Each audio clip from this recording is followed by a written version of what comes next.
Divorced Dad Diaries, day 91. Come make some lunches with me. We're back to school this week, which means no more chips and chicken nuggets for lunches every day. You're going to have a refined, proper sort of lunchbox to take to school. So starting off, we need some fruit.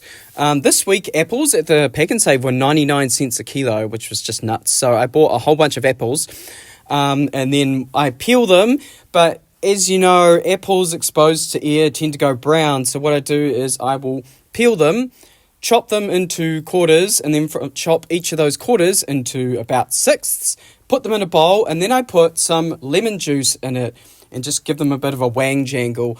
And the lemon juice helps prevent the apple from going brown. I keep this lemon juice that's in a bottle. That way, anytime I need lemon juice, it's just there in the pantry. It's not as good as the real stuff, but it does the trick. So that is fruit, check, done. Make sure to grab any runaways. And then on to the next thing. So while I was at Monopoly at the weekend, we had some snacks. One of them was Twisties, and my friend doesn't like Twisties, which means I got to take them home, and now they're going into the kids' lunch boxes. Also, don't worry, I will 100% be giving her shit about not liking Twisties next time I see her, because, seriously, what the heck?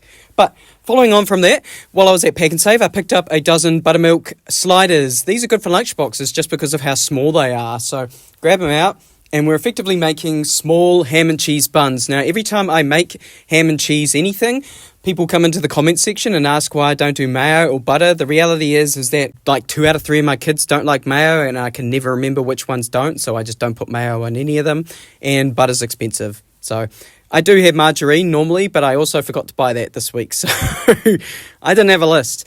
Also, I quickly realised that I'd put the buns randomly down and couldn't remember where the tops and bottoms were, so I reorganised them pretty quickly.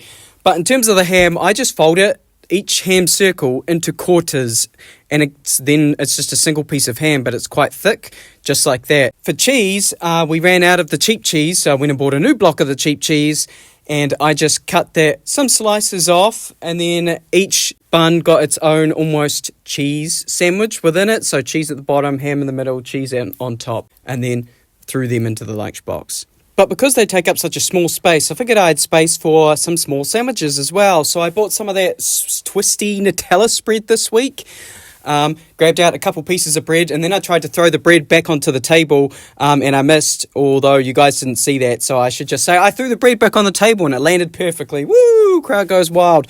So each of these pieces of bread, what I do is I just make fold sandwiches. So you put half of the spread on half of the bread, and then you just fold it over. Done. And then from there, chopped each piece of bread in half again, so you got these nice little sandwich quarters, and then I shoved that into the lunchbox next to their sliders. Next up, we have the muesli bar that I baked up on the weekend. The kids haven't actually tried it yet, but my son told me yesterday that he likes my baking and he trusts me and he thinks it'll be good, so I hope he agrees. I hope he thinks it's good. But then we still have a little bit of space left. So in the corner next to them, I have these reusable silicone muffin cooking things that you cook muffins in. I don't remember what you call them. But they're technically my ex's, but she sent the kids over to my house with them in their lunchbox at one point, so I'm just temporarily borrowing them at the moment. So I fit them into the gap, and then I have these lunchbox salamis. So what I'll do is I'll chuck those salamis into each one. They're like tiny little sausages, really, and my kids love them.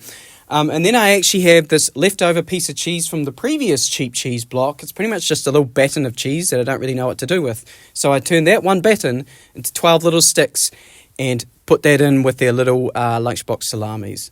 But their lunchboxes would not be complete without a panda. So I grabbed them out of the pantry, which were hiding behind this random bottle of nether sauce. I don't know why I have that in there. Don't know how long it's been there.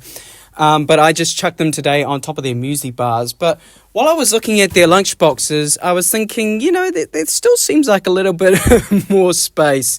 So just as a treat, I grabbed just a single roll-up, as I usually do, and chopped it into 3 and put each third into their lunchboxes. And that is lunchbox, back to school, ready and done, and I will catch you on the flip side.